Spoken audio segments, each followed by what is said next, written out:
We're doing a similar class in the spring. I'm teaching a similar class, same night, same place. I'm teaching, same professor, but it's going to be an apologetics class, and I've already got 13 students from Germany signed up that are going to take it.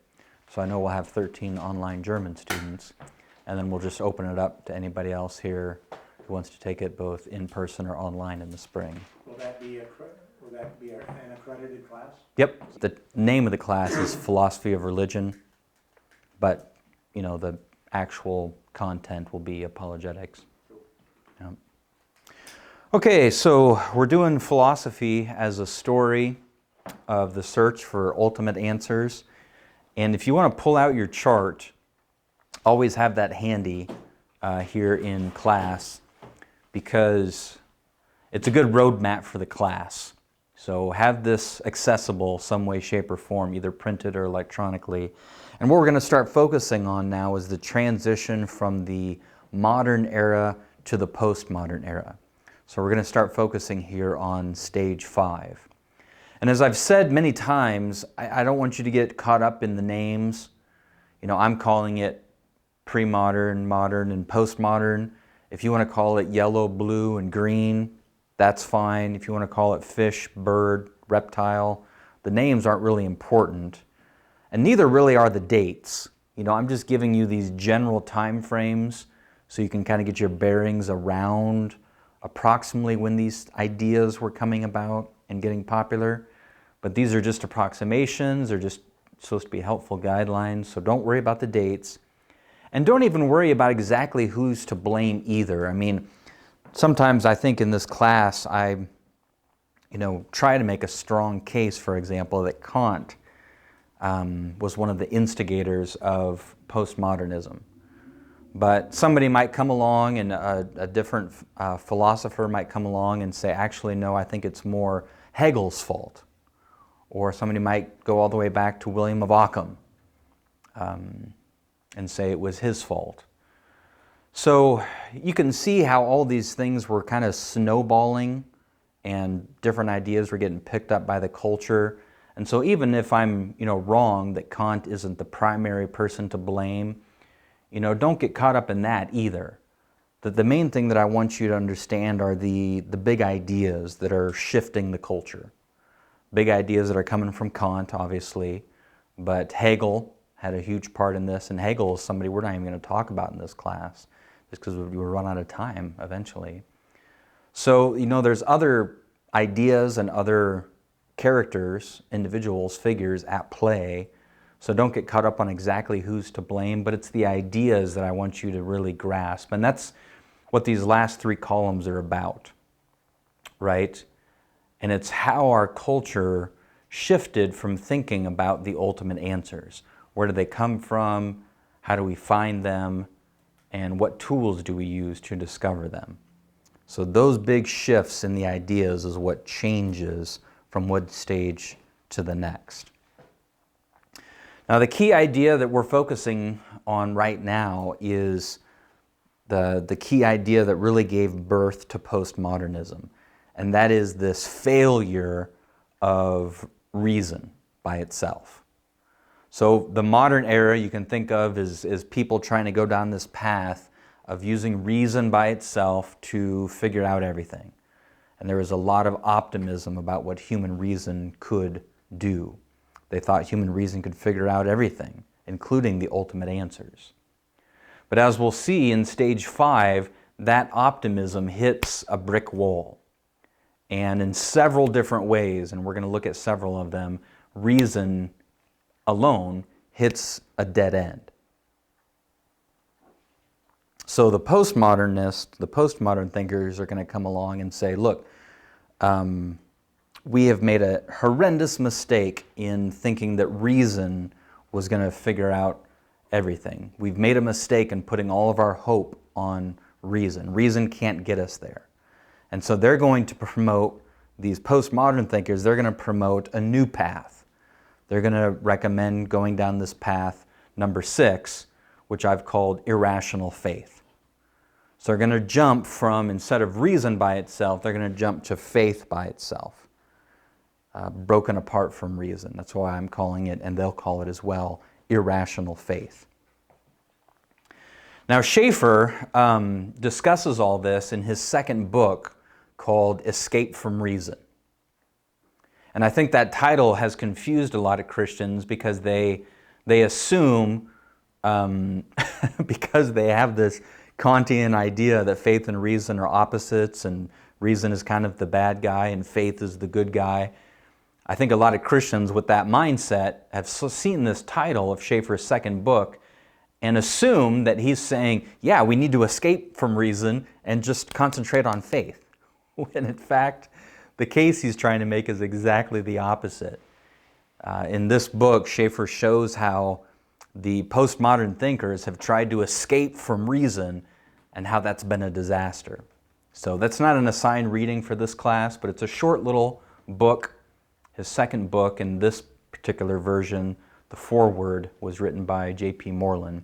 So if you're interested, something to check out. And will be saying and laying out the history of philosophy similarly to how I'm doing it. Maybe using a little bit different terms for things. Okay, so we're concentrating on all the ways that modernism hit a dead end. Okay, so we're concentrating on stage 5. All the ways that reason alone hit a dead end. And we've spent a couple weeks now looking at the early critics of reason. Rousseau is another early critic that we didn't look at. And there's a sense in which Rousseau was a French thinker in the 1700s. He's even a little bit of a precursor to Kant and had a huge influence on Kant. But these are probably the two most well-known early critics of reason. So Hume criticized reason. He pointed out that the greatest reason of the day, empiricism, the greatest path to knowledge, couldn't do everything that the empiricists thought it could do. Hume pointed out that empiricism, if all of our knowledge comes from our sense experience, that cannot get us to absolute certainty. And Hume's work woke Kant up. According to Kant, he was woken up from his dogmatic slumber by Hume's work and went about trying to rescue science, reason, empiricism, and absolute certainty from Hume's skepticism. So you remember, Kant had 3 tasks to rescue that stuff from Hume. In doing that, though, he limits reason, his second task, but he felt, Kant, that in limiting reason, he then rescues faith. Now, I argued that he wasn't successful. I don't think he rescues reason. He actually relocates truth more in here than out there or up there. I think that was a mistake. And I don't think he rescues faith. What he does is he actually transforms the idea of faith and turns it into a whole new, different thing, this irrational faith. But if you remember, one of his big ideas was what he called his Copernican revolution. So what he said in the past, everybody thought that the world was the center of knowledge and our brains kind of soaked up knowledge from the world. He said, no, that's wrong. It's actually the other way around, that our minds are actually creating a lot of our knowledge. They're deciphering and interpreting the info that's coming in from the world. So the center of knowledge is actually our minds. And he didn't take it to the logical extremes that others did later, but this was the beginning of locating truth in here. More of a subjective idea, a subjective understanding of where truth is located. That truth is more in here, inside of us, than it is out there. So he felt this rescued absolute certainty, not because there's absolute certainty out there, but there's absolute certainty in the way that we have to think. And so he felt he rescued absolute certainty, but he put that certainty in us, not out there. So the way that he limited reason is he said, because of the way our minds work, the reason that we use, can't access things how they really are, the noumena, if you remember. All we can with our reason access is the phenomena, how things seem to us. So I can't say that the apple is red because I can't know the apple itself. All I can say is that it appears red to me, because that's all I can really know is how things appear to me, not how they really are. So it's a huge break in our knowledge, and that's why some people have called him, even during his lifetime, the great destroyer of knowledge. These are some of the things he said that reason can't even touch. Reason can't even begin to try to understand these things or believe in these things. And he went on to show how all the reasonable or reasoned arguments for these things end up in contradictions, or he tried to show that. So he said whenever reason tries to understand these things, it ends up in a dialectic or contradictions. Reason just ends up in nonsense and confusion. He thought, though, this was a good thing because this then rescued faith. So if reason can't prove or disprove these things, it can't even touch these things, then that allows us to keep our faith in these things. But it becomes now separated from reason. It becomes an irrational faith, what people later are going to start calling a leap of faith. Reason's not helpful in these things at all. Now, Kant argued that we really should believe in these things because that's going to make the most, or give you the most practical life. And so his argument for believing in these things was more pragmatic.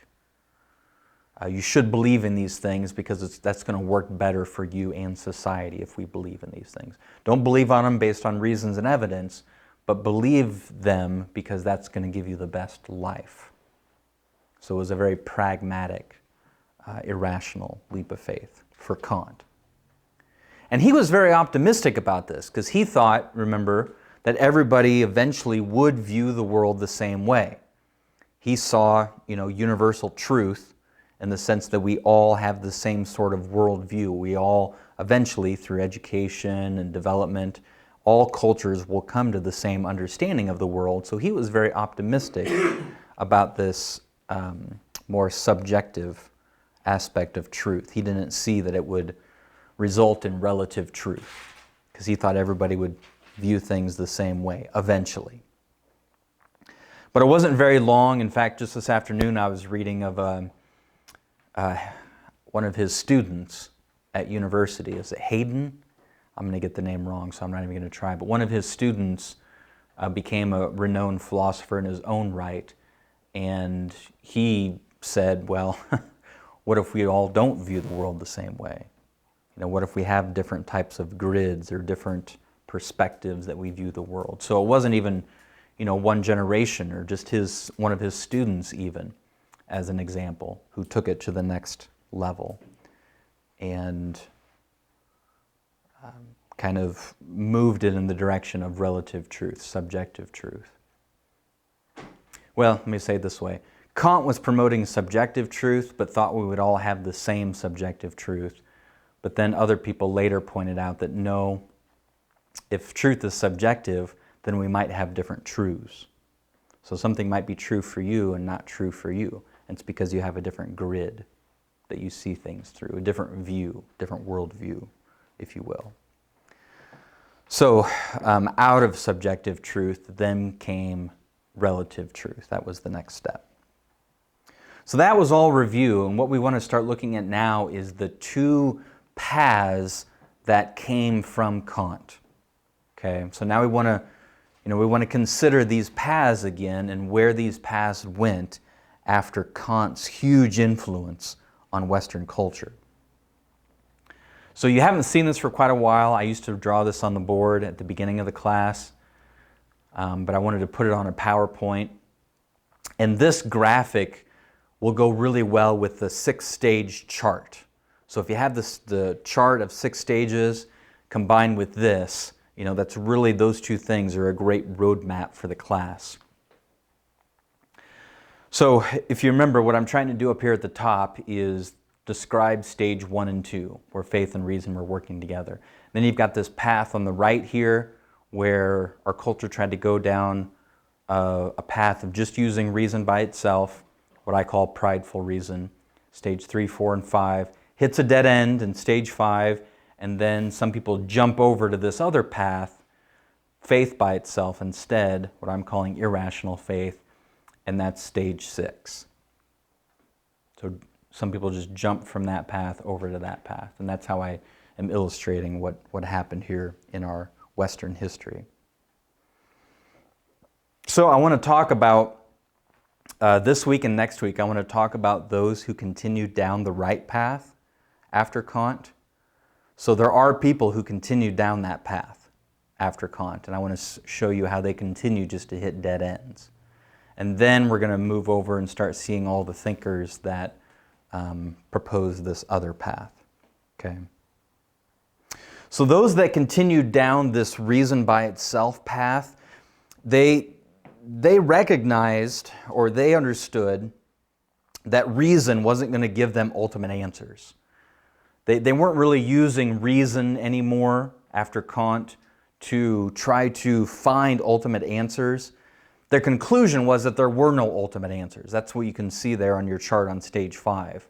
There are no ultimate answers. So what did they do? What did this philosophy become about then, as people continued down that reason by itself path? Well, for them, philosophy just became a way to help science. So science was ultimate, science was king, science was the only way to know truth, and philosophy was just going to help the sciences. No ultimate answers. It's just going to concentrate on logic and language, really, to try to help science in its discoveries. Okay, so again, I want to concentrate on those who continue down that path and see all the dead ends that they hit.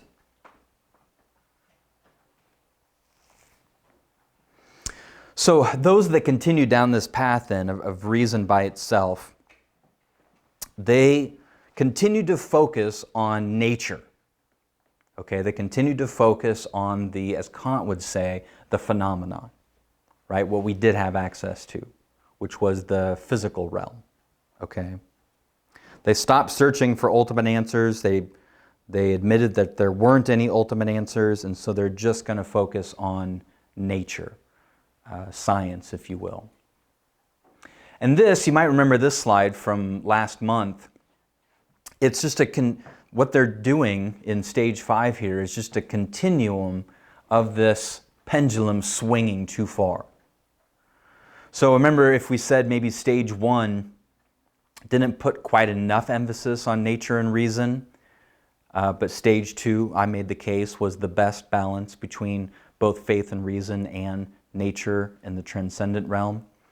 Well, we swung through that and overreacted to stage 1 maybe with these 3 stages, where there's too much emphasis on nature, not enough emphasis on the transcendent realm, and too much emphasis on reason, not enough emphasis on faith. So what happens here in stage 5 is a complete cutoff then from the transcendent realm. The transcendent realm is completely denied, completely rejected. Kant encouraged people to still believe in the transcendent realm, but these folks who continued down this path just completely wrote it off. The transcendent realm doesn't exist, or even if it does exist, we cannot have any access to it, and we're not going to make this irrational, crazy leap of faith like Kant said. We're just going to cross it off. So we're just going to stick with reason, we're just going to stick with nature, and so they continued down that path, if you can track with me here.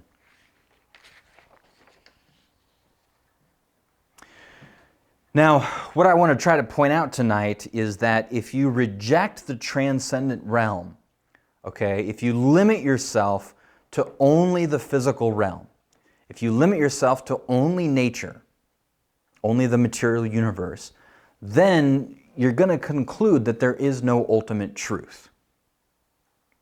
And we're going to see how this played out. So one of the ways that this played out is during the modern era. So I'm talking now about stages 3 and 4. You might remember we talked about this. One of the things that developed from the modern era is a mechanical understanding of the world, right? People started thinking of the world as this giant machine. We would say universe nowadays.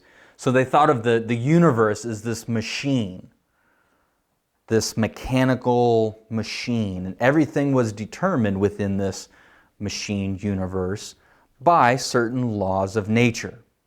So they saw it as very robotic, very machine-like, that the universe was determined by these laws of nature, laws of cause and effect. Okay, everything was determined. But at first in the modern era, they said that humans were special. Humans were outside the machine, if you will. They weren't stuck in this deterministic causal path. They had a soul or free will, or, different people said it differently, but they said humans were special. Animals, plants, nature, they're all determined by their mechanics, and they don't have any free will. But not us. We have free will. We're not determined. We're not machines. We're not robots. But they started thinking of the world, the universe, as a giant machine. However, as modernism continued, and we moved from theism to more of deism, and then eventually atheism, people started to question, well, are humans really outside the machine? Why think that we're not just determined like everything else? I mean, we're part of nature. So what makes us special? Do we really have free will? And so when, free will and the soul was rejected, they concluded that humanity was part of the machine. Like everything else, humans are stuck in this causal system. And we are just determined by the laws of nature to do what we do. We don't really have free will. That's an illusion.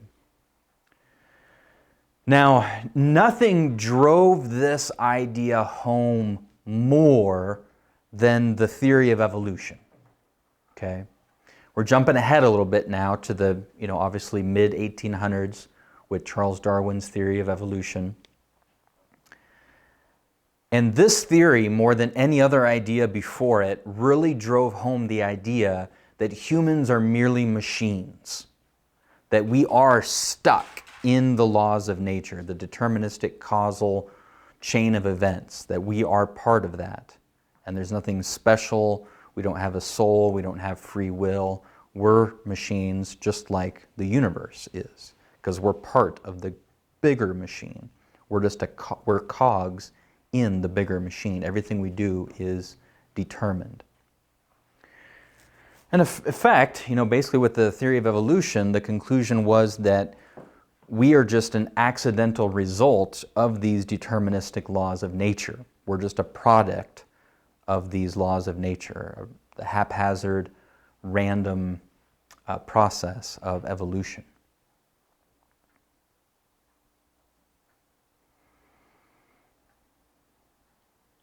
So what I want to do is look at that handout that I gave you. Caleb emailed it around to you guys, and it's the handout that includes a bunch of quotes from Charles Darwin. So pull that out. So I want to show you these quotes. It's very fascinating. We're not going to read all of them. I just want to look at 2 of them. But basically what's going on in these quotes is Charles Darwin is explaining his thoughts and his beliefs as a younger man, and then how those thoughts and beliefs changed by the time he's an older man. Okay? And the big change, of course, in his thinking is his theory of evolution. So what we can see, and this comes from his own writing, some of it's from his diary, some of it's from his personal letters that he wrote, friends and family, and I have a whole collection of them upstairs in my office, but what we can see is how his theory of evolution shifted his thoughts and beliefs about things. from when he was a younger man to when he was an older man. And why that's fascinating is the way that his theory affected his own beliefs and thoughts is great foreshadowing of how they affect the thinking of our culture. Does that make sense? So we can look at him as kind of like just a one-person example, maybe probably the earliest example of how the theory of evolution affected the way he thought about things.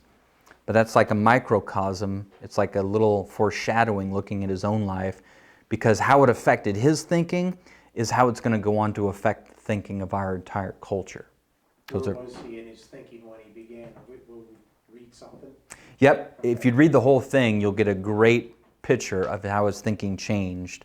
But we're just going to only take time to look at two of them.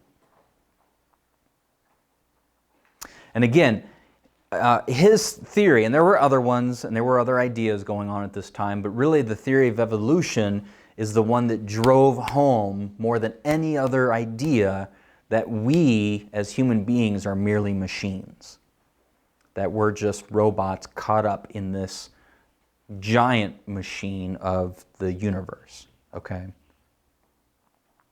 So first of all, we're going to see how the theory of evolution caused Darwin to stop trusting his own reason, okay? So this is another way that modernism hit a dead end. The theory of evolution caused Darwin himself to start distrusting his reason. Okay? So take a look at this. This is a quote where he's talking about his thoughts as a younger man. He wrote, this is Charles Darwin now, he wrote, "A source of conviction in the existence of God impresses me as having much more weight." So he's talking about his belief in the existence of God.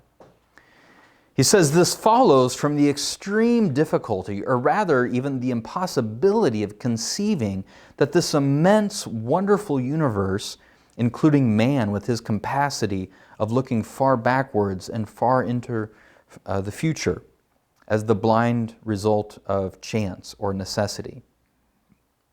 When thus reflecting this way, I feel compelled to look to a first cause, having an intelligent mind, some degree analogous to the mind of man, and I deserve to be called a theist. Now this conclusion was very strong in my mind about the time when I wrote The Origin of Species." So he's describing his thinking even when he was writing, his theory of evolution, and how the classical arguments for the existence of God had much influence on his thinking. Okay? You might recognize here he's talking about the teleological argument and the cosmological argument, the argument from design, the argument from first cause for God. And he found those very compelling to believe in God, these reason-based arguments to believe that there is a God, going all the way back to Plato and Aristotle, even before that. However, after the theory of evolution, his thinking changes. Now that he believes that we've just evolved accidentally, he concludes, if that's true, if we just evolved accidentally, then why should we trust our minds? Why should we trust our ability to reason? And this comes in his, I believe this quote is from his diary, and it just flows. This is one long sentence. I just broke it up into two parts, or one long paragraph that I broke up into two parts.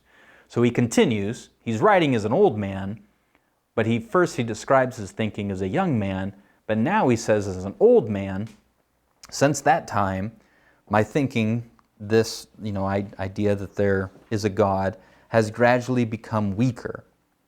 And here's why. He explains it's because of his theory of evolution. He says, "Can the mind of man, which has, as I now fully believe, been developed from a mind as low as that possessed by the lowest animals, a mind like that be trusted when it draws such grand conclusions? No, the mystery of the beginning of all things is insoluble. We can't figure it out.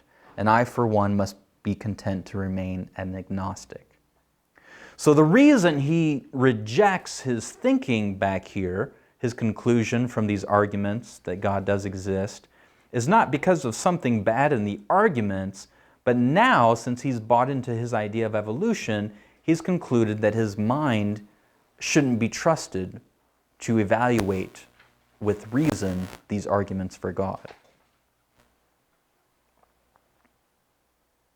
So this is another way that reason hits a dead end in the modern era. Reason alone hits a dead end.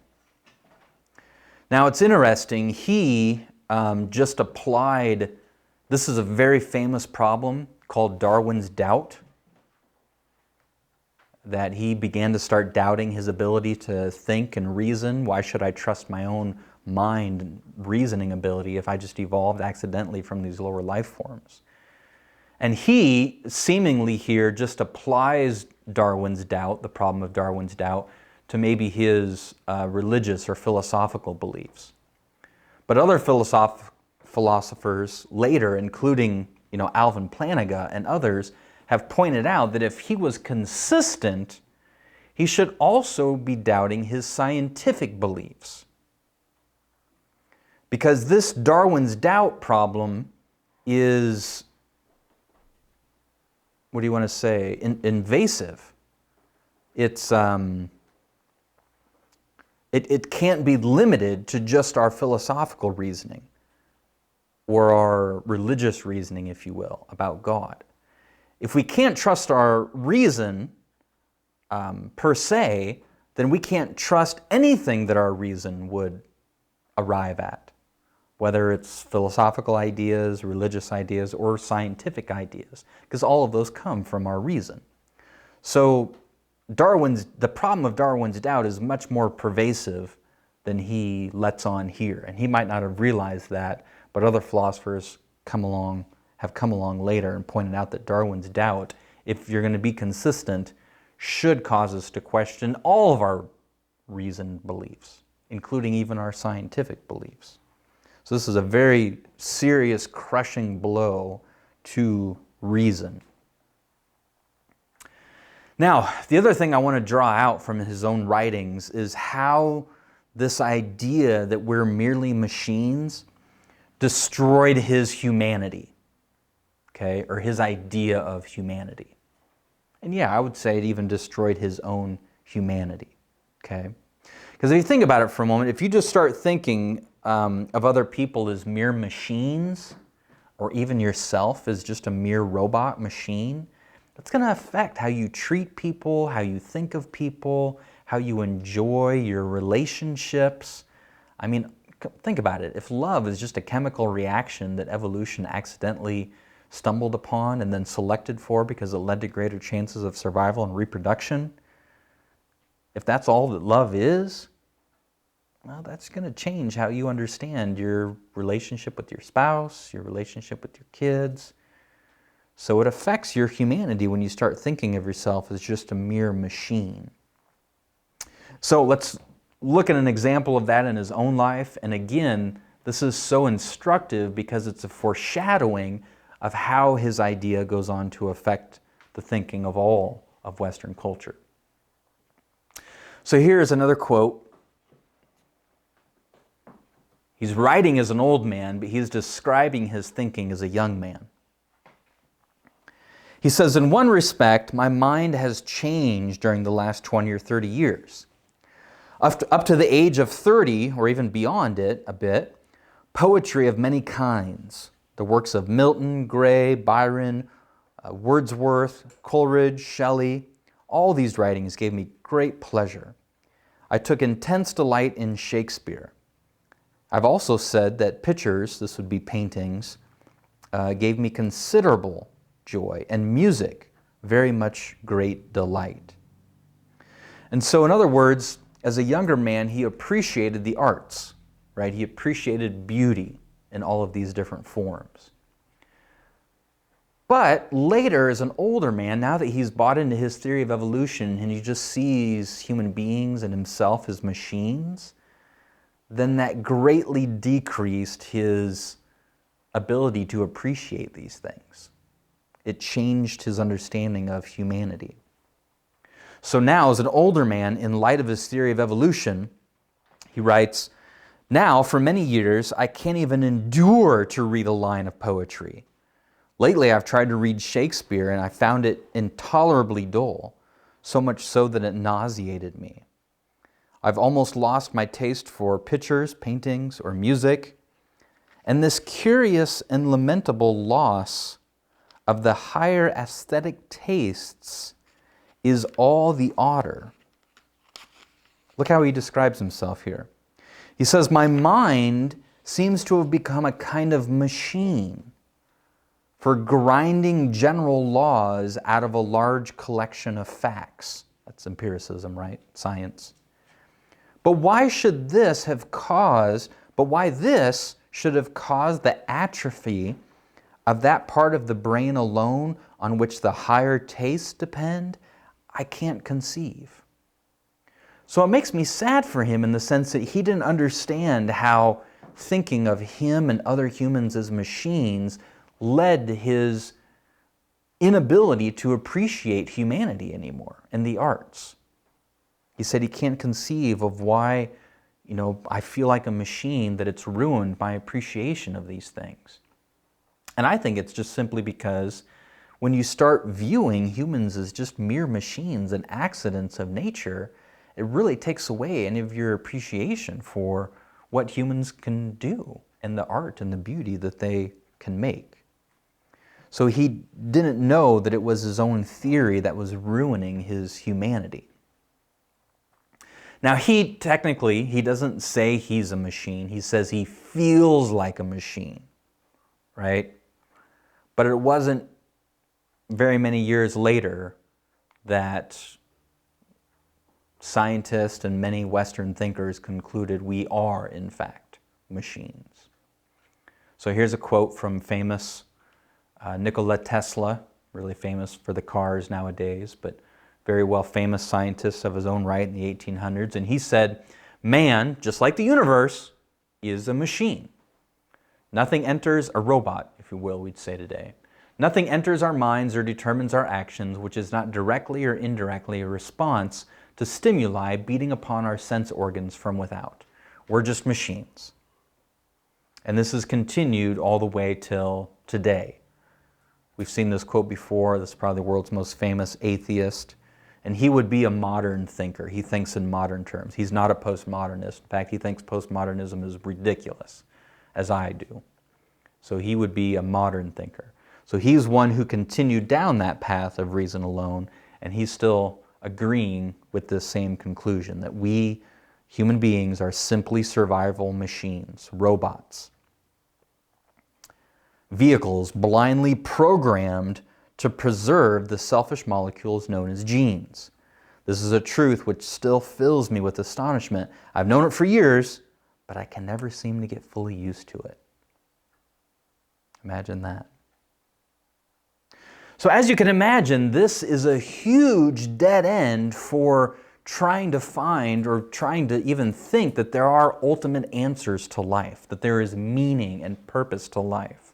If we're just programmed robots, there's no way there could be any meaning and purpose to life. And this was exactly the conclusion they came to as they followed down this reason alone path. And I trust you realize the horror of this, right? The horror of just realizing that you're a machine, a programmed robot. What this does to your relationships. What this does to your understanding of love and family.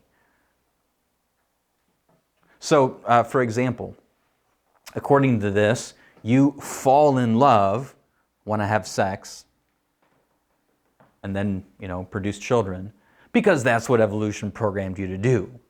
Love isn't real, it's just a chemical reaction.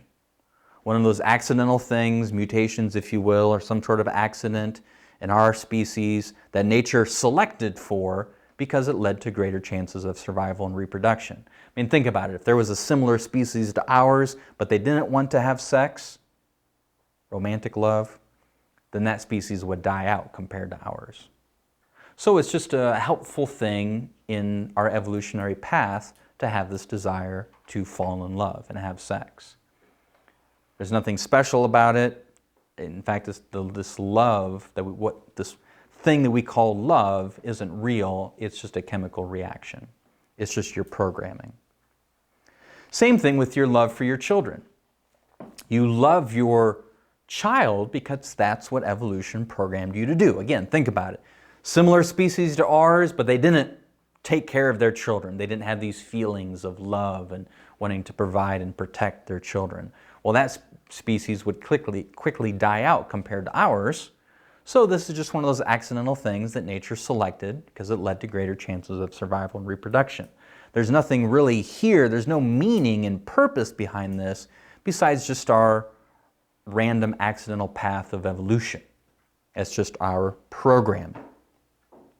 So you can see how reason alone here, this path, hits another dead end. That there is no ultimate answers. There's no meaning. There's no purpose. There's no ultimate answers. We're just programmed accidentally by this giant universe, this giant machine. Life has no meaning. All of our hopes, our dreams, our loves, our feelings are just meaningless. There's no purpose behind them except just accidents nature selected for.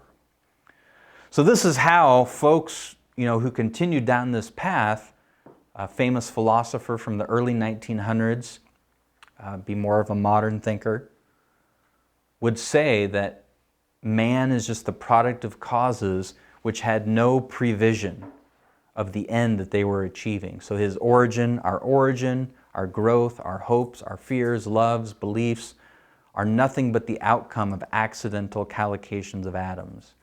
It's just molecules and atoms bouncing around. There's no meaning and purpose to it. Everything's just an accident. Life is meaningless, and in fact, it's more than meaningless, it's absurd. There's no rhyme or reason to it. Everything is just absurd. So if you can track with me kind of how this took place, right? We dropped God out of the equation, right? The idea of God died, like Nietzsche said, God is dead. He was an atheist. He didn't believe that God used to be alive, then had a heart attack and died. Nietzsche was saying the idea of God died in our culture. And I would agree with him. So for the most part, we moved away from believing in God. Then what dropped off next was the idea that humanity was something special. After we, got rid of the transcendent realm of truth, after we got rid of God, then the next step was that we got rid of humanity, or the idea that humanity was special. And with that dying, then the idea of love and morality dies. Because if we're not special, if we're just cogs in the machine, then love and morality disappear as well. Love is just an illusion. It's just a chemical reaction. So you can again see how this path of reason alone hits a dead end when it comes to trying to find ultimate answers. Because it comes to the conclusion there are no ultimate answers. There's no meaning. There's no purpose. Even morality itself is an illusion. So moral responsibility is gone. And what I would say, this is the end result of trying to make the physical world the foundation of truth. Okay? This is something we talked about way at the beginning of the class, that the pendulum swung too far the other direction, and these taking this path were trying to find meaning and the ultimate answers in the physical realm, in nature. And this is the end result of it.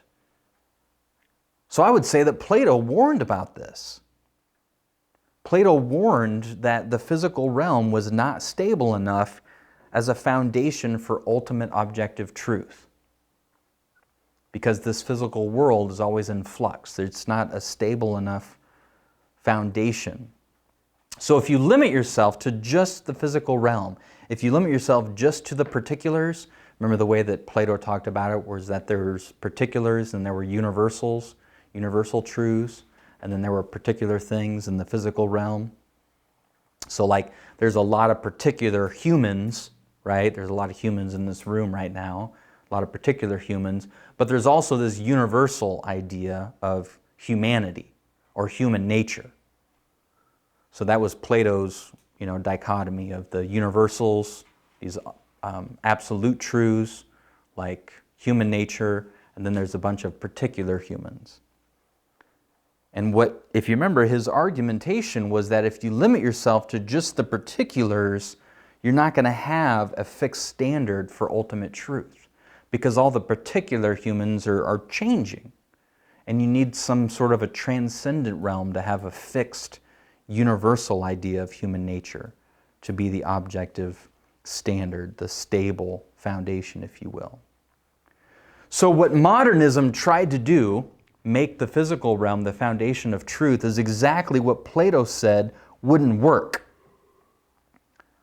So Plato, if you remember, argued that if you reject the transcendent realm and are just left with the physical realm, you're not going to have a foundation for these absolute, ultimate truths, these universals, as he called them.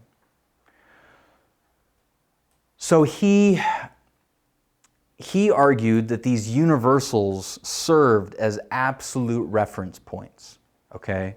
And you need these absolute, universal, fixed, objective reference points for the particular things to have meaning and purpose.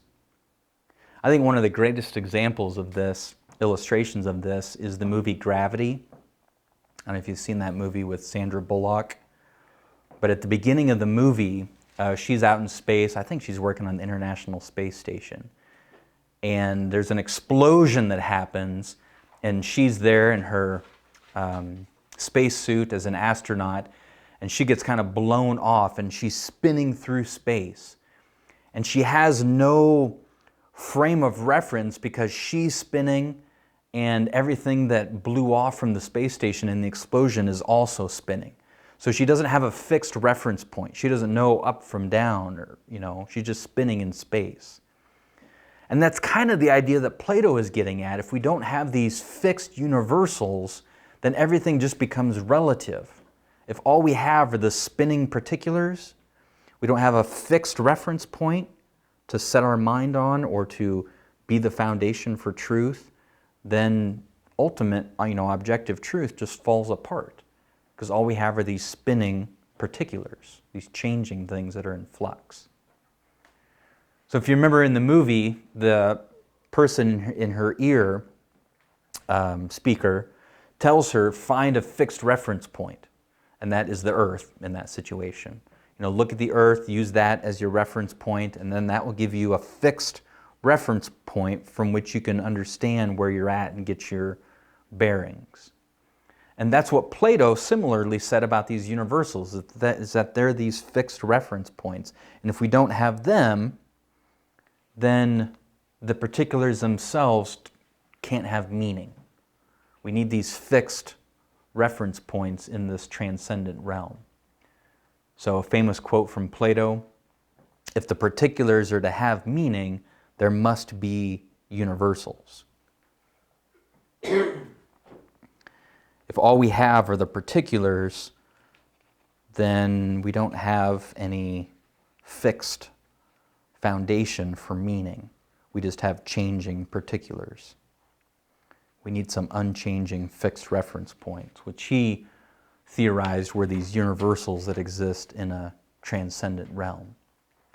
Now, of course, I'm doing a little bit of review here, but as we've talked about, theists, in particular Christian thinkers, came along and said, Plato was right, and what Plato didn't realize is that these universals, this transcendent realm, what he was actually describing was the mind and or nature of God. He's the transcendent source for these truths, these universals. So there's a sense in which Solomon made this case even before Plato. So if you've read the book of Ecclesiastes in the Old Testament, Solomon, in a sense, makes the same case that Plato did. That if you limit yourself to this world alone, this is Solomon's argument in Ecclesiastes, and he does it very poetically and very beautifully, But if you limit yourself just to this world alone, you're going to come to the conclusion that there is no meaning and purpose to life. So Solomon said it in a sense even before Plato did. And this is just one more way that modernism ran into a dead end. So when you make nature, when you try to make the physical realm the source and foundation of ultimate absolute truth, you're going to crash and burn. And Plato and Solomon said that thousands of years ago. So when modernism hit this dead end, what it should have done, what I would say it should have done then, Western culture should have moved back to more of a understanding that Plato and Solomon and Christian thinkers did, that there's a transcendent realm, that's where truth comes from, that's the fixed standard, that's what gives meaning and purpose to this physical realm. But instead, when modernism hits a dead end, most thinkers jump over to this new path. And so for most of the rest of the semester, we're going to be talking about how thinkers have proposed, starting with Kant, this new path of irrational faith, and that's going to give us the ultimate answers. Trying to find the ultimate truth inside of us now. But I would say this is an even worse path than this path, because this path, came to the conclusion that there are no ultimate answers, whereas over here they say the ultimate answers are found inside of us. And there's a sense in which that's even a worse conclusion, because then that makes truth subjective and relative. And how people conclude nowadays that something can be true for you but not true for me. So we have this postmodern, insane way of thinking. So as I have been saying the last few minutes, Plato pointed out the problems with this thousands of years before. You might remember this slide when we talked about Plato. But he made the argument really against postmodernism and against modernism. All right? So you remember his thought experiment about where does beauty exist? Where does justice exist? And one idea he pondered was that, well, maybe beauty and justice exist inside of us. Maybe the ideas of beauty and justice come from our own minds. Beauty in the eye of the beholder type of an idea. And Plato rejected that, and he said, no, that doesn't work, because then that makes beauty and justice relative. You might think manure is beautiful. And if truth is just in our minds, then we couldn't tell that person that they're wrong. Or you might think that rape is completely just. And if truth just exists in our minds, then I couldn't tell you that you're wrong. All I could say is, well, that's not my opinion. That's not my view. So Plato realized the problem with that thousands of years ago. As I mentioned, and just a reminder, he proposed then that these universal ideas, beauty, justice, exist outside of the physical realm in this more of a transcendent realm. He also argued that these ultimate truths can exist in the physical world. So he argued against postmodernism, but Plato also argued against modernism, trying to find these truths or put these truths in the physical world. He said that's not a firm enough foundation for these objective ultimate truths, because this physical world is always changing. So as a pre-modern thinker, he, like the early Christians, said that truth ultimately is from this transcendent realm. That's a fixed, absolute reference points that can give the rest of everything meaning and purpose, because there's these fixed reference points, these fixed standards, if you will. And as Christians, we just would say what that fixed reference point is God's nature or his mind, depending on your theology.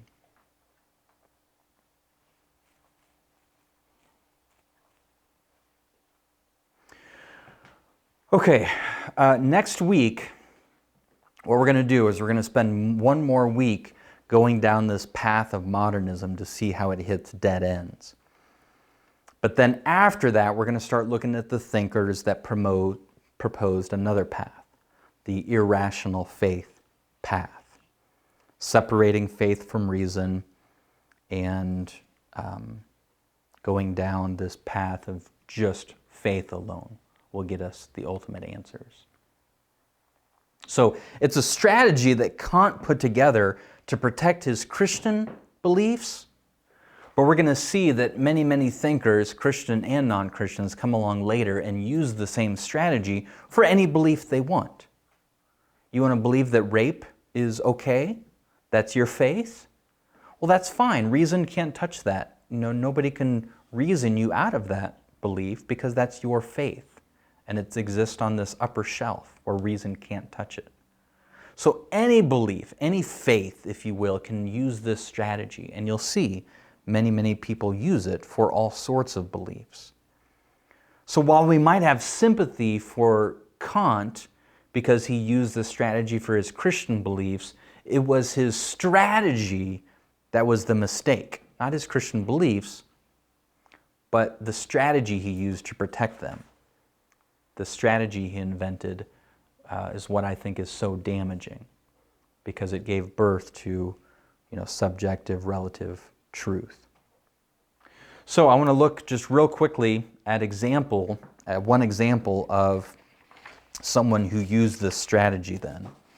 So pull out your handout that I gave you this week. Caleb should have emailed it to you on Schleiermacher. This will take just a couple minutes. I'm not going to read the whole thing. But Schleiermacher was a Christian thinker who most people refer to as the father of liberal Christianity. So he took Kant's strategy and just took it further with Christian beliefs. So, I'm just summarizing it here, but, the position of liberal Christianity is that, the Bible doesn't have to be objectively true. As long as it gives meaning to your life, then it's true for you. If something else gives you meaning to your life, then that something else is true for you. So if Buddhism gives you meaning, then it's true for you. If Christianity gives you meaning, then Christianity is true for you. And so he took Kant's strategy and applied it to more so Christianity, and from that is birthed this, what we call liberal Christianity today. So let's just take a look at the quotes here on the handout that I bolded and underlined. So Schleiermacher, very well known for his attempt to reconcile the criticisms of the Enlightenment with traditional Protestant Christianity. So the criticisms of the Enlightenment were all the criticisms of the reason alone path, right? So Kant's criticism of reason, Hume's criticism of reason, and he's going to combine that with his Protestant Christianity. As I mentioned, he's the father of modern liberal theology. Now look down, drop down to the bottom of that first page. He studied Kant and others and tried to reconstruct Kant's system by pulling in some other ideas as well. But I just wanted to highlight there that he was studying Kant. So we'll flip over to the next page.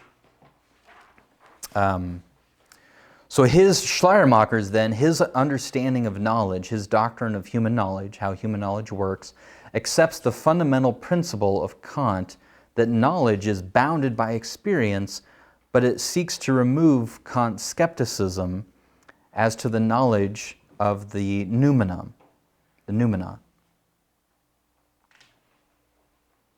So bottom line is, drop down to the next paragraph, Schleiermacher says that faith is a religious feeling or an intuition. So that was his conclusion of taking Kant's system and applying it more so to his Protestant Christianity, is that faith becomes a feeling, if you will. And I do want to read this whole last quote from Schleiermacher so you can see his influence from Kant and how he went on then to influence the church. And not only, I would say, liberal Christianity, but even a lot of our, what we call conservative or evangelical Christianity has been influenced by these ideas. But let's read this and then we'll take a break. This is Schleiermacher now at the bottom of the second page. So Schleiermacher wrote, "Religion is the outcome neither of the fear of death nor of the fear of God. It answers a deep need in man. It's neither a metaphysic, it's not making metaphysical claims, nor a morality, but above all, and essentially, is an intuition, a feeling.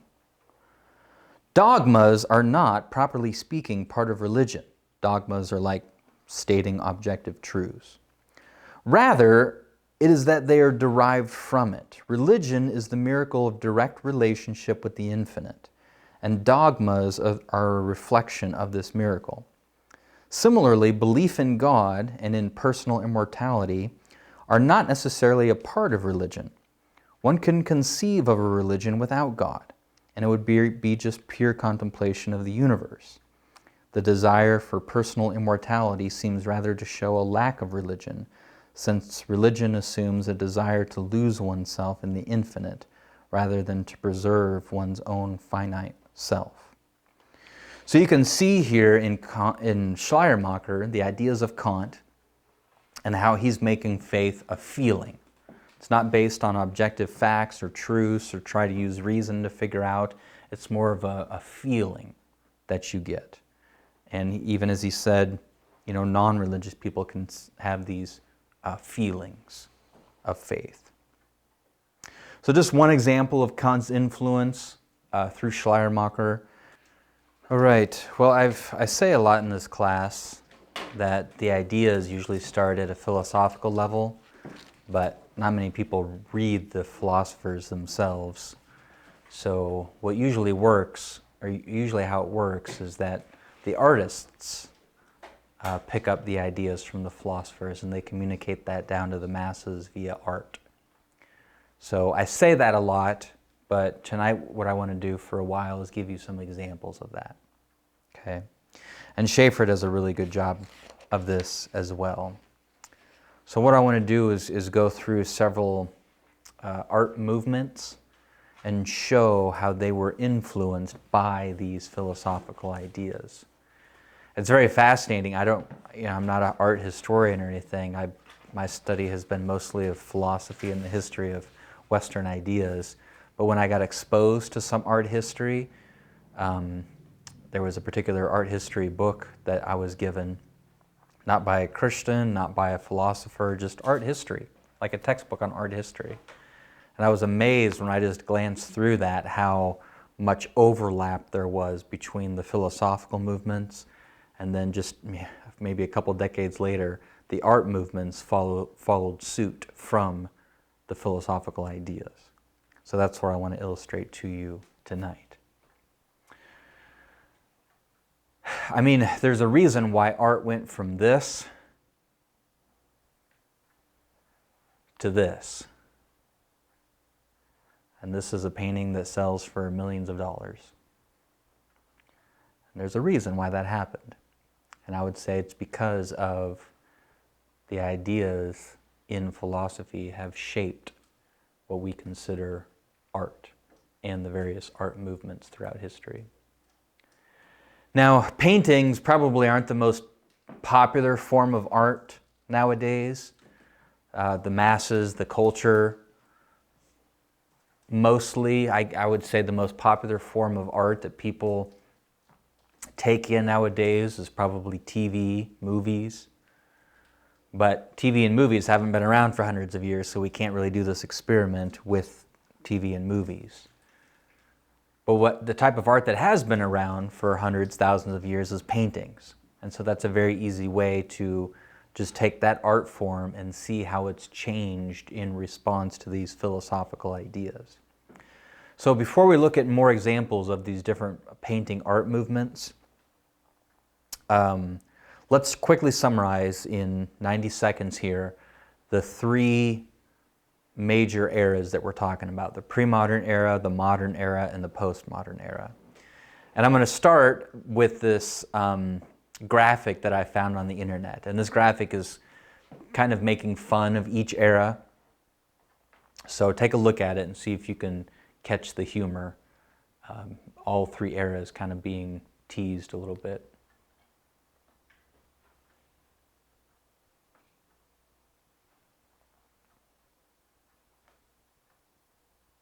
Now it's funny, it's humorous, right? They're poking fun at each era, but even in their humor, you know, they're actually describing it fairly well.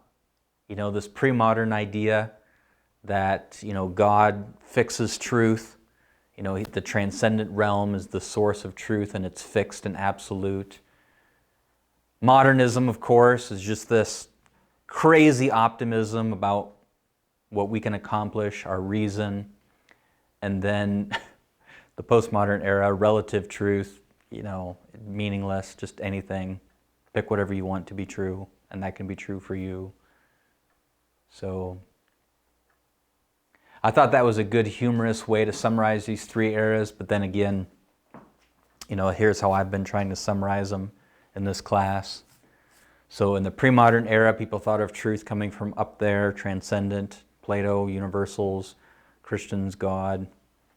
The modern era, truth is out there in nature, in some way, shape, or form.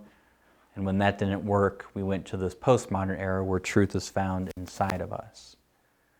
So the way I summarize it is faith and reason working together, pre-modern, modern era, prideful reason, postmodern era, irrational faith.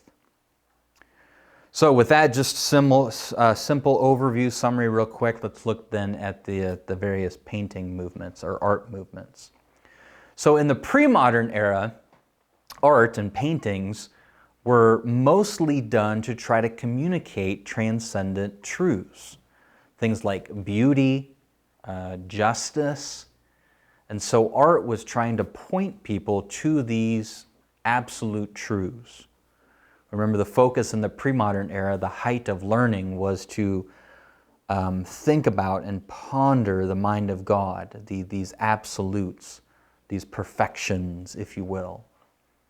And so a lot of pre-modern art was very symbolic because they were pointing people. It wasn't really about the things in the painting, about the physical particulars. It was more that they were using these particulars to point you to transcendent truth. And so there was a lot of symbolism in paintings during the pre-modern era. Truth is up there in the transcendent realm. So a lot of symbolism, as I said, and one classic example is a peacock. So you find in these pre-modern paintings a lot of peacocks, and it was because, not for the sake of peacocks, just particular birds, but these peacocks in the paintings were pointing you to a transcendent truth because they symbolized immortality, eternal life. And so a lot of symbols, a lot of pointing you to absolutes, to transcendent truth, is what the pre-modern art movements were mostly about.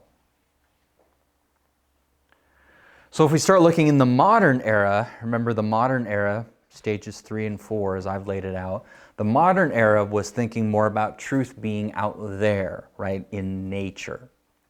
And so you start to see in the modern era where paintings have more to do with scenery and beauty, finding beauty in the objective world, not these ideas of beauty, but in the particulars. So you see for some of the first times in art, landscapes.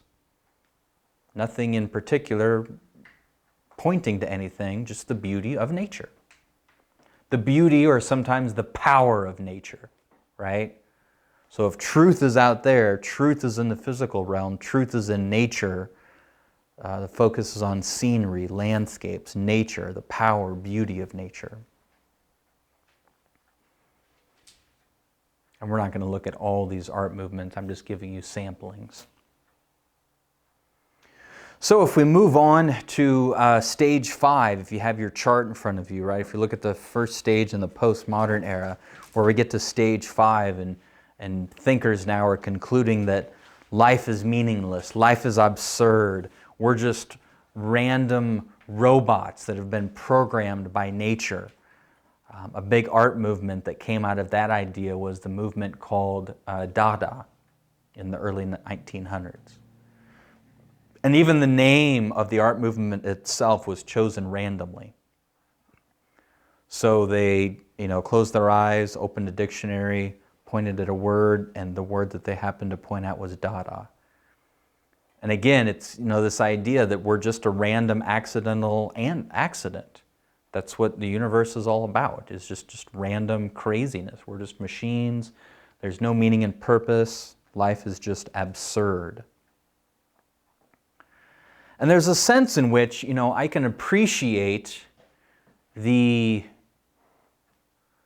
frustration that the artists were expressing here, right? I don't know if they necessarily liked the idea. In fact, I don't think they did like the idea that we're machines. It's just, that's the way it is.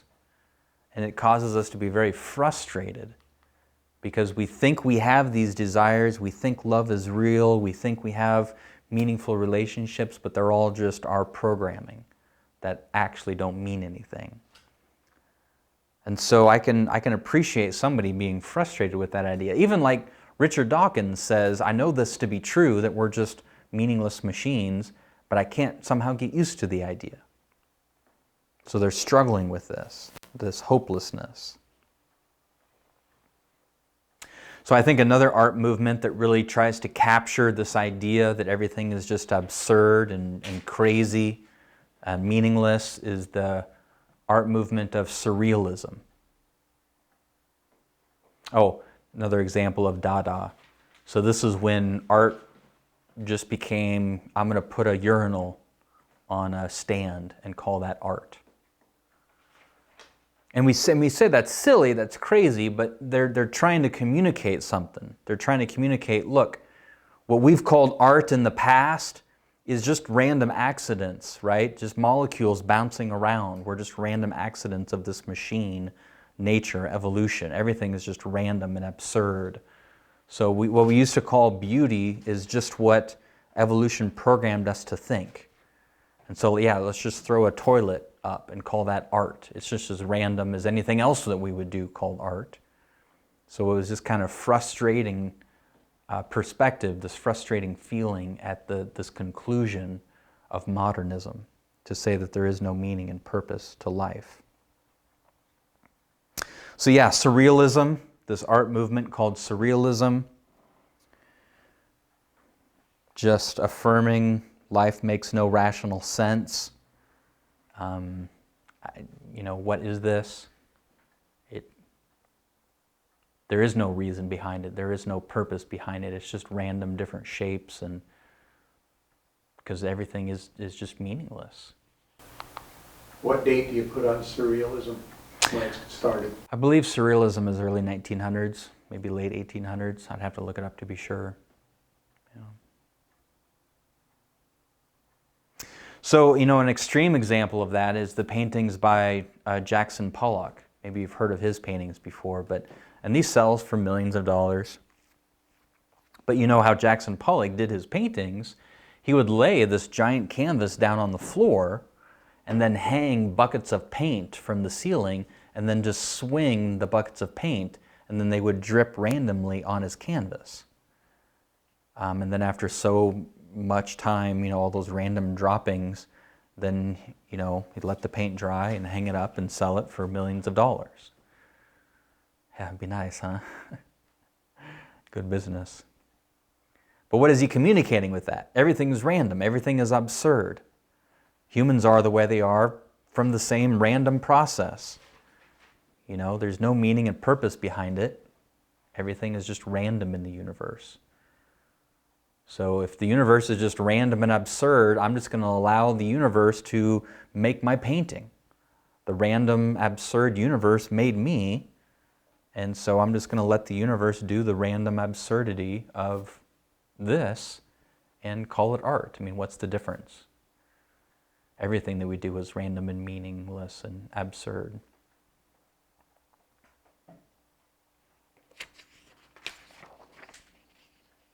So let's move on to stage 6. So stage 6 then is just a further progression of postmodernism, where they're saying, okay, if there's no meaning out there and no meaning up there, maybe there's meaning inside of us. Okay? So this is where art really changed to be where it is today. And maybe you remember this from your art classes when you've ever taken art. I mean, how does art describe now? What is the purpose of art nowadays? Most of the times what people will say is, well, art is a way that you express yourself. So the truth is inside of you, and art is a means to express that truth. Whereas in the past, art was, maybe in the pre-modern era, art was trying to communicate transcendent truth. You did art to try to communicate and help people understand transcendent, universal ideas, perfections. In the modern era, art was about capturing the beauty of nature, the power of nature, because truth was out there. So you try to capture that beauty or that perfection, the universal power, capture nature, capture the truth out there. Whereas now, art is all about expressing yourself, because the truth isn't up there or out there, the truth is in here, so you express it. That's what art is about, is expressing yourself. So we're going to talk about the Romantic movement, but a big part of this, Romantic art is about the individual. Because again, it's your truth. It's your individual meaning that's important. So we talk about Romantic art and literature as focused on the individual. The first stage of this is Impressionism. And some of the Impressionist work I think is gorgeous. I think it's very awesome. But what's going on with the Impressionists in the 1800s is it's a shift. It's the beginning of the shift where it's not about trying to capture nature, the objective truth out there. It's trying to capture your impression of nature. Do you see the shift? You're not trying to capture nature, you're trying to capture your impression of nature. Very Kantian idea. We don't know the thing itself, all we know is how the thing seems to appear to us. So Impressionism you see following, directly from that idea. And it still looks beautiful, but it didn't take long before, the next movement came along, the Post-Impressionists, where things just start getting wackier and wackier. Maybe I view reality this way. This is Post-Impressionism. And then you get all the way to the full-fledged Expressionism. Well, maybe this is how I view reality. So now we've just got all these, expressions. You expressing your view of reality, you expressing your view of reality, and who's to say it's right or wrong? It's just your view. It's just the way that reality appears to you. This is Expressionism. So maybe that's how you view reality. Remember, you're expressing the truth inside of you. Truth comes from in here. And then you go to, abstract expressionism. So I would say things get really wacky at this point where I don't even know how you can call this art anymore. It's just a yellow line. But hey, if you're expressing your truth, how could I say that's wrong? How dare you say that isn't art? Might not be art to you, but this goes all the way back to Plato, remember? If somebody says manure is beautiful, we want to be able to say, no, they're wrong. We don't want to be stuck in this relative truth where, yeah, manure is beautiful for you and it's not beautiful for me, and that's just relative truth. So abstract expressionism, not much different than finger painting, in my opinion. But hey, if that's art for you, who am I to say that that's wrong? Black lines is your art, your truth. And if you can sell it for $1 million and get away with it, that's, I guess, good on you. And then, of course, as we started, just silliness. Okay, I'm just expressing how I view reality at this point, and that's my view of my mom, I guess, if that's how you express yourself. But at this point, I think not only is it my view, this is an art, I would say objectively it's not beautiful. I want to be able to say more than just, well, it's my view, that's not good art. I want to say, no, objectively, that's not beautiful, that's not good art. And as a pre-modern thinker, I think, I have my understanding of things, you can do that. Because there are, just like with the movie Gravity, there's ultimate reference points. There's ultimate fixed, Plato would call them universals, we'd call them God's mind and nature is the fixed standard point, and then we can measure other things by that. So if there is a fixed standard of beauty, we can compare this to that fixed standard and say, nope, it doesn't line up. Therefore, it's not beautiful. And it's not my opinion, it's because objectively it doesn't measure up. But if you don't have that, take that away, then who's to say what is beautiful? And Plato saw this right from the beginning, the problems with this. So the last thing I want to do is show you a clip from a movie, and this is from the movie Interstellar. And I've given you examples of how I see these ideas in movies, and I trust that you will now too. Now that you know the last 2,000 or 3,000 years of our Western thinking, you'll start to see these ideas expressed even in our modern day movies. So I'm just going to give you one example. I could do this with Harry Potter, I could do this with Star Wars, I could do this with The Matrix. But one of the best examples I've seen is Christopher Nolan. He did the Batman trilogy, Inception. His most recent one that came out this year is Tenet, Memento, and Interstellar, the clip I'm going to show you.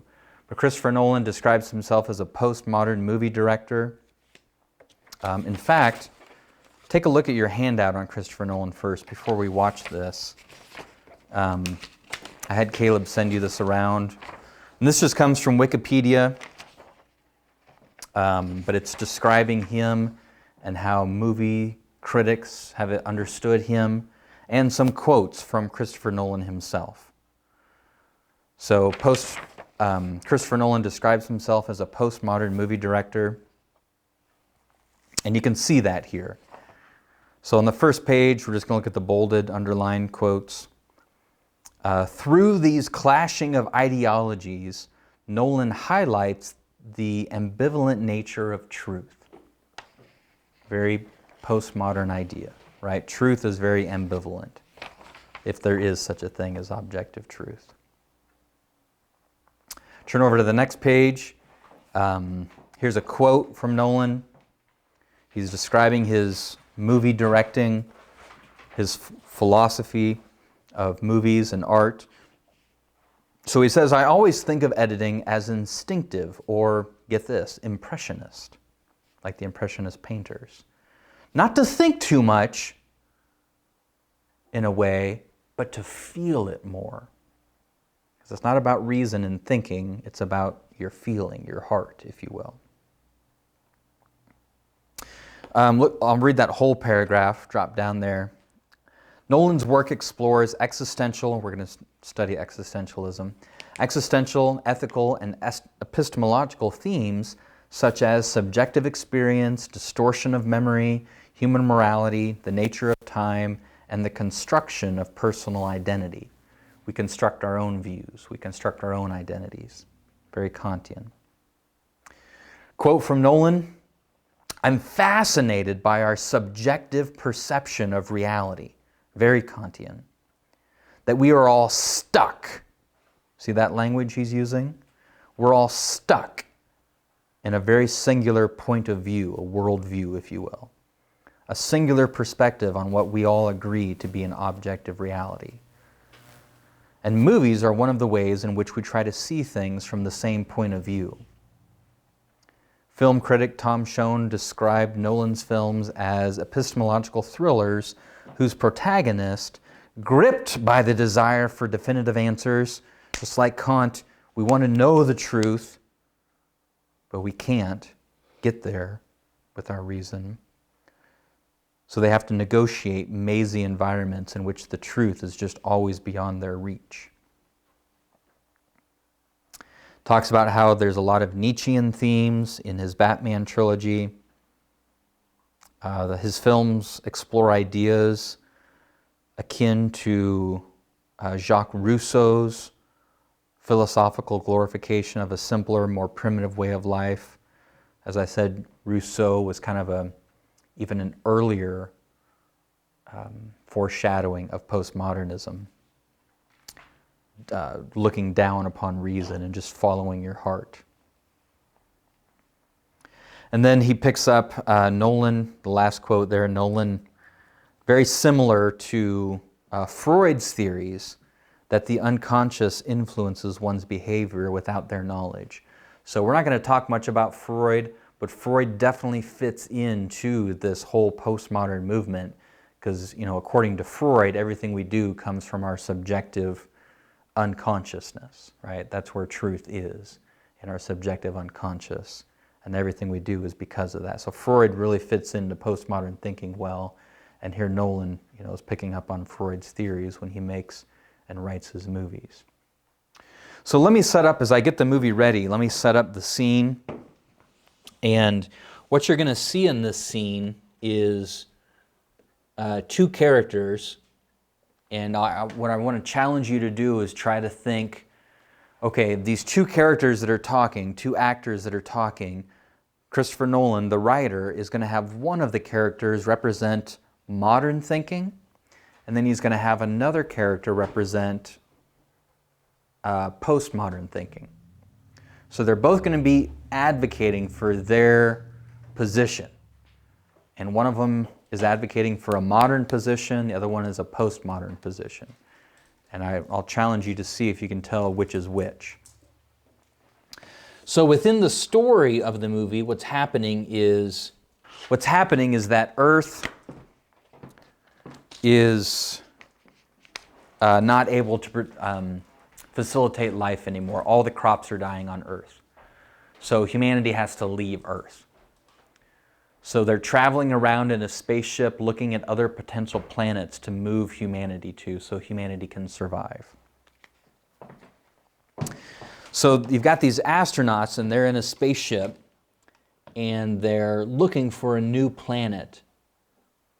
And they're trying to, the problem is their spaceship is running out of fuel. So they only have enough fuel to visit one more planet to check out, to see if it would be a good fit for humanity or not, to move humanity to this new planet. So they're arguing back and forth, okay, which planet should we go check out? And one of them is going to be arguing for a particular way to know which planet should go to, a modern way of thinking, and another one's going to argue that no, we should make the decision based on something else, we should make the decision of which planet to go to based on something else, a postmodern way of thinking. But you'll see how it's framed in the scene. I'm going to turn subtitles on just in case if it's quiet.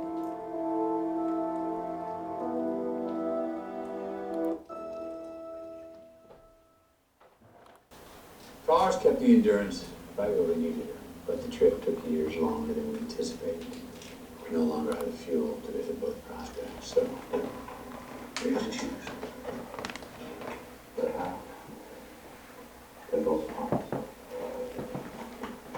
Edmund's letter is better, but Dr. Mann is the one still transmitting. We've no reason to suspect Edmund's data would have soured.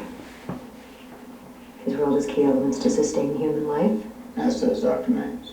Cooper, this is my field. And I really believe Edmonds is the better prospect. Why? Gargantua, that's why. Look at Miller's planet. Hydrocarbons, organics, yes. But no life. Sterile. Well, and the same thing on Mans. Because of the black hole. Murphy's Law. Whatever can happen will happen. Accident is the first building block of evolution, but when you're orbiting a black hole, not enough can happen. It sucks in asteroids and comets, other events which would otherwise reach you. We need to go further afield. You once said that Dr. Mann was the best of us. He's remarkable. We're only here because of him. And yet here he is. He's on the ground. And he's sending a very unambiguous message telling us to come to this planet. Granted, but Edmund's data is more promising. You should vote. Well, if we're going to vote, there's something you should know. Brad, he has a right to know. That has nothing to do with it. What does? She's in love with Wolf Edmonds.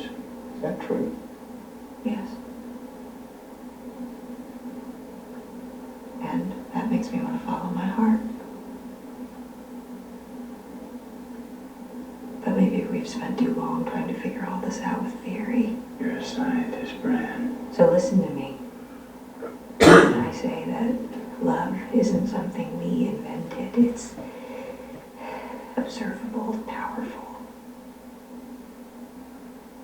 It has to mean something. Love has meaning. Yes, social utility, social bonding, child We rearing. love people who have died. Where's the social utility in that? None. Maybe it means something more, something we can't yet understand. Maybe it's some evidence, some artifact of a higher dimension that we can't consciously perceive. I'm drawn across the universe to someone I haven't seen in a decade, who I know is probably dead. Love is the one thing we're capable of perceiving that transcends dimensions of time and space.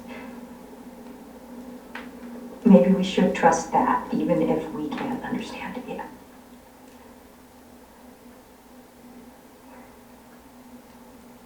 All right, Cooper.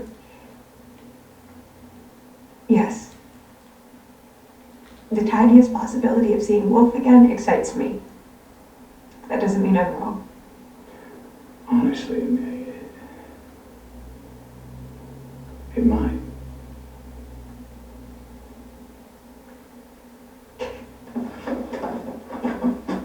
Tars, chart a course for Dr. Mann. All right, so which one, the man or the woman, is representing the modern way of thinking?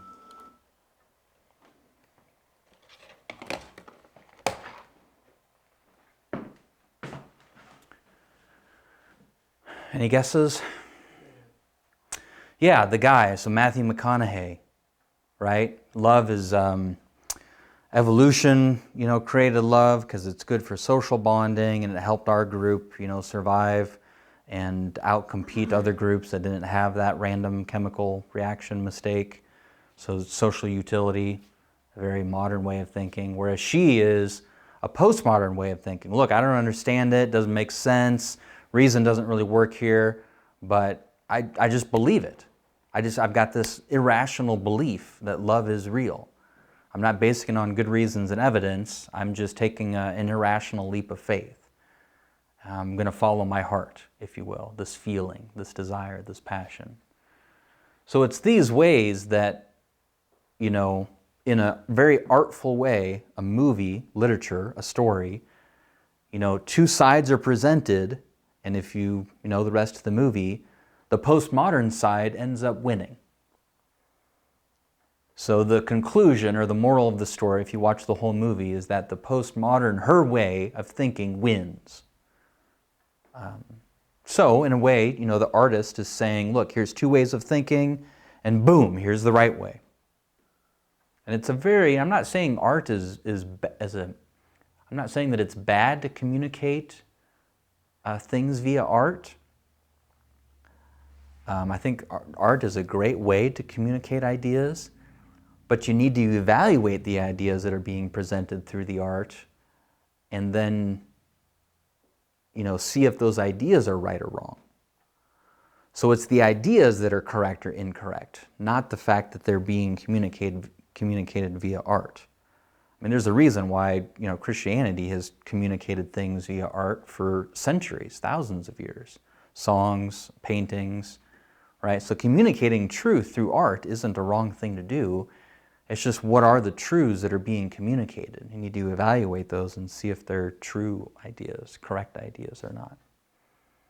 So in this case, as much as I love the art, the beauty of the movie, I think it's a great movie, I think the ideas that it's promoting are horrendous. These postmodern ideas, this irrational faith, this idea of irrational faith. There's a sense in which I would agree with Matthew McConaughey that if there is no God and we just got here by evolution, then love is meaningless. As a pre-modern thinker, somebody who takes a pre-modern standard, though, I would agree with Anne Hathaway, the woman, the female character, that love is real. But I would say we can give a reasonable explanation for why love is real, why love does exist beyond time and space. As a pre-modern thinker, I would say I would give a reasoned argument for why love is real, not just believe it because that's what my heart says, or believe it based on this irrational leap of faith, but I would make an argument that there's a transcendent God who is love, three members of the Trinity loving each other from all eternity past. And that's why love is a real thing, and it exists beyond time and space, because God exists beyond time and space. So I would agree with her conclusion, but then I would have a rational explanation as to why love is real, not just believe it because that's what my heart says. I trust you see the difference. What is the danger of course, I see this from a parental view or from a grandfather's view. And I remember the movies we saw as teenagers affected the way we saw the world. Yeah. And it took a little getting over that, I know I'm going to use the worldview word. It took us a while to get over that. You actually, it almost comes to you subliminally, where you really don't know that you're taking that in and it's affecting the way you think. Yeah. I remember that happening to me with some of the stupid movies we watched in the late 60s, where there was just nothing. It was just a bunch of garbage. And yet, all life is despair, or whatever it might be, you suck that in without really knowing it. I see that maybe not to the aware person, but to somebody that's not aware, they're taking in the philosophy. No, I think that's exactly right, and that's one of the burdens I have to teach this class, is to help people so they can evaluate the ideas when they're given to them through art, instead of just, as you said, subliminally taking them in and just adopting them, to recognize them, see them, understand the history of where those ideas came from, and then evaluate to see if those ideas are right or wrong, instead of just taking them in blindly, so to speak. And then you ruin the movie. Yeah. Schaeffer does a great job, I think, of explaining how we can appreciate art at different levels. So, as I said, I can appreciate the art of this movie. It's a really well done movie, but I can disagree with the ideas that the movie is portraying. So, like, take your classic Christian movie, where I would agree with the ideas that are being communicated, but the art of the movie isn't very well. The writing, the acting. So you can evaluate art at different levels. You do the same thing with a post-expressionist painting.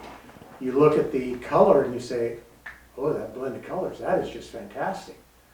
And yet the subject matter is just horrible. Yeah. Or the idea that they're trying to communicate is. Well, yeah, I'm curious if you would clarify that, because earlier you pointed to a painting and said that I want to be able to say this is objectively bad. I think we should be able to say that this is an objectively bad painting. But you wouldn't say, because the idea that they're expressing is that there is no meaning, there is no purpose, and that everything is absurd. And you would disagree with that premise. But, you know, like Interstellar or, you know, Christopher Nolan movies, most of the time he's trying to express not exactly that, but similar things where, you know, I don't know, think about like Inception, where it's like, how do we know what's actually reality and what's not? Everything, you know, could be just a dream. There's all, you know, a bunch of weird things are happening that it doesn't resemble reality. But I don't think you would say that that is an objectively bad piece of art. So what's the distinction there? Yeah, so I'm evaluating it at two levels. I'm evaluating it at the art level, and then I'm evaluating it at the idea level. So it could be good at the idea level or bad at the idea level. And it could be good at the art level and bad at the art level. Does that make sense? Okay. So a painting or any art, literature, novel, movie, any piece of art, let's say, is both good at the art level and good at the idea level. So it's good at the art level. Let's say it's a painting and it's, you know, beautiful, or it's a movie and the directing and the writing and the acting is really good, and it's communicating correct ideas, right? So then it's good on both levels. Or you could have something that's bad on both levels, like the picture of the crazy woman. So it's bad at an art level, and it's also bad at the idea level. It's communicating bad ideas, and it's bad art. So it's bad on both levels. Or you could have the situation where it's good on the art level. Let's say it actually really is beautiful, and that's what I'm saying about Interstellar. It's good at the art level, but it's communicating bad ideas. And then the fourth option would be, I'm losing track of my options here. So bad at the art level, but communicating good ideas. So what I would say, like of a Christian movie, it's communicating good ideas, it's good on the idea level, but it's bad on the art level because the acting is bad, the writing is bad, stuff like that. So you got two options, and then there's four combinations of those two options. Yeah. But you say the writing's bad, the acting's bad, the directing is bad, and that's an objective thing. That could it can either be good or bad, and it's objective. But people would still, some people may disagree with you on this. You just say that they're wrong. Yeah, just like, you know, some people would disagree with me that rape is objectively wrong. I would just say, well, they're wrong. That rape is, some people would say rape is okay, it's moral, and I would say rape is not okay, it's immoral. And so there's a disagreement, and if we're just postmodern thinkers, then we could say, well, that's okay, it's just their view and my view, and that's all there is. Or we would say, no, there is an objective right answer here, and my answer is the one that's right, that rape is immoral. See what I'm saying? Yeah, I think so. But in art, you've also got personal objectivity. You've got something else playing in there. You don't have just your overriding good art, good idea, or bad art, bad idea. I guess maybe you do, but there's a personal preference involved in there somewhere too. Yeah. Well, no, I agree. I mean, some guys like brunettes, some guys like blondes, right? So there is certain subjective elements that some of us like pictures of landscapes, and some of us like pictures of people better. You know, we have personal preferences, of course, but there's still, I'm not saying that all the elements are objective, but a postmodern would say all the elements are subjective. There are no objective elements whatsoever. All of the elements are subjective. Whereas I'm saying is, no, there are some objective elements. And so, you know, look at different pictures of landscapes, and, you know, one done by a 2-year-old is not going to be as good of art as somebody who's, you know, as a landscape that's done by a professional. Now, you might like pictures of paintings of people more than you like landscapes. That might be a personal preference. But then within landscapes, there's going to be good ones and bad ones. So yeah, some subjective personal preference, but not the postmodern extreme that says that everything is a personal subjective element. You see the difference? So you don't have to say, and it's kind of like with your debate coming up, you don't have to say that all aspects of morality are objective, but there are at least some that are objective. Some are subjective and relative, maybe like greetings that different cultures have, but there are some objective moral truths that are objectively true for everybody, like rape is always wrong, for a simple, easy example. Yeah, it may just be, being in such a postmodern culture, but like it just seems so I don't know, incorrect is the right word, but just so restricting, or like, I can't imagine going up to like one of my friends and like we discuss like a movie or like a show or something, and then me saying that this thing is objectively bad. People just don't really talk like that. Not anymore, they don't, because of these postmodern ideas. It would be offensive. It's just like, Plato's example that we use with the manure. If you thought manure was beautiful, who am I to say that you're wrong? That would be very offensive in our postmodern culture, for me to say that your love of manure is somehow wrong. But, we could buy into that postmodern way of thinking, or we could, have a pre-modern way of thinking and just say, no, I'm with Plato. I think there are some things that are objectively wrong, and your love of manure is one of them. It's interesting that we would, like the movie Interstellar looks like an epic adventure. It looks, just unbelievable from the visual, but I wouldn't go to it because I don't like the despair that's throughout that kind of a movie. Oh. Where you don't have the satisfaction of an ending on a good note. Yeah. And I don't even know how it ends, but I'm just guessing. But on the other hand, there's some Christian movies that I wouldn't go to either, just because it's so hard to watch, because it's so badly done. Yeah, the art. So it's funny that we react the same way to two different opposites of the scale. Yeah.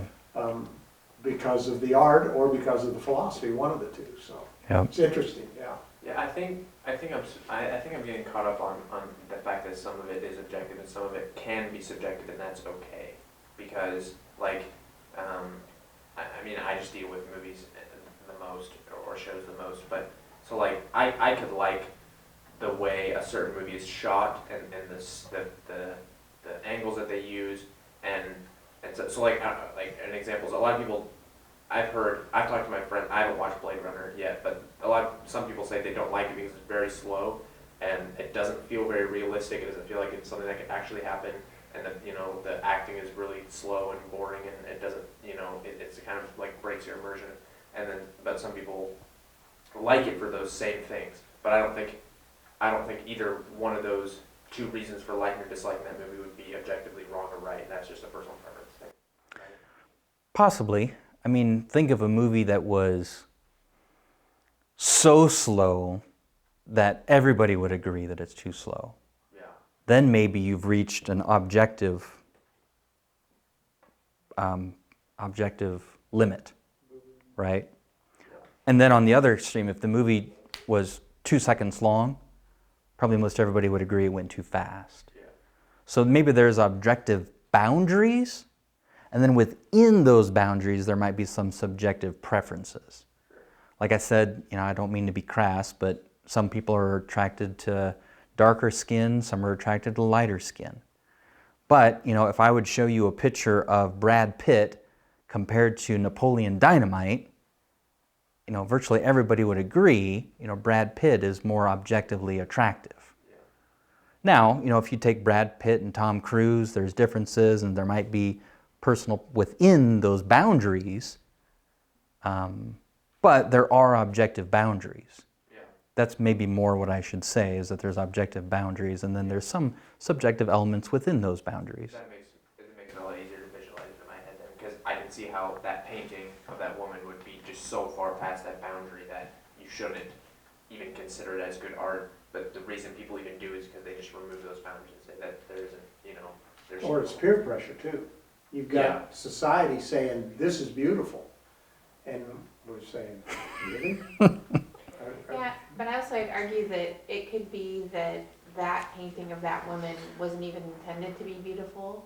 Somebody might say, well, it's well communicating some sort of despair or, you know, the yucky of the culture, and so maybe beauty wasn't the goal of the artist, nor their intent for the observer to even say it's beautiful. So I don't know if there's I mean, obviously it became famous, or it's well enough known that Adam chose it for his slide. I don't even know who the artist is, but yeah, there's that idea too of how art even becomes. I don't think the urinal was intended to be beautiful. You know, Dada was meant to express randomness, not necessarily beauty. So there's that other side of how we evaluate art too that doesn't really, it is philosophical and it is those cultural ideas, but sometimes beauty isn't even a factor, I guess. Well, and that's part of the problem, that it, you know, maybe in the past they were trying to capture the beauty that was out there, and now we're just expressing their ideas inside of us, whether they're beautiful or not. Yeah. So it's, you know, what are you trying to capture? Are you trying to capture truth out there, or are you trying to express truth in here? And when you just start expressing what's on your heart, yeah, there's a lot of ugliness on the heart. So let's move to the syllabus because we're over time. I want to go over the syllabus and the class schedule so everybody taking it online knows where we're at. So tonight is October 8th, and you should have read Schaeffer's Chapter 8 book, Chapter 8 in Schaeffer's book. We won't have time to discuss it here in class because we're over time. But make sure you send your reading summaries for that chapter to Caleb by midnight tonight.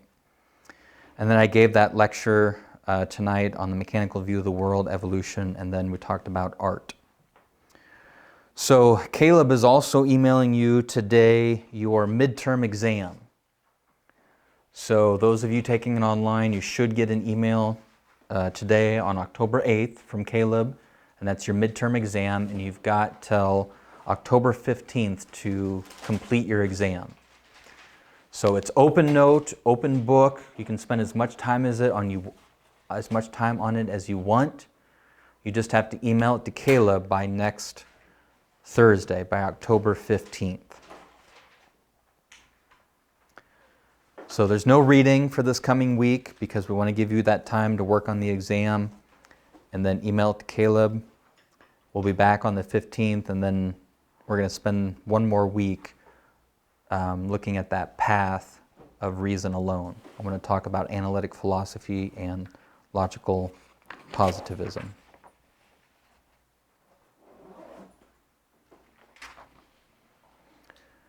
All right, well, if there's any questions about the class, syllabus, class schedule, email Caleb. Any questions about the content, of course, email me. And we'll wrap it up there.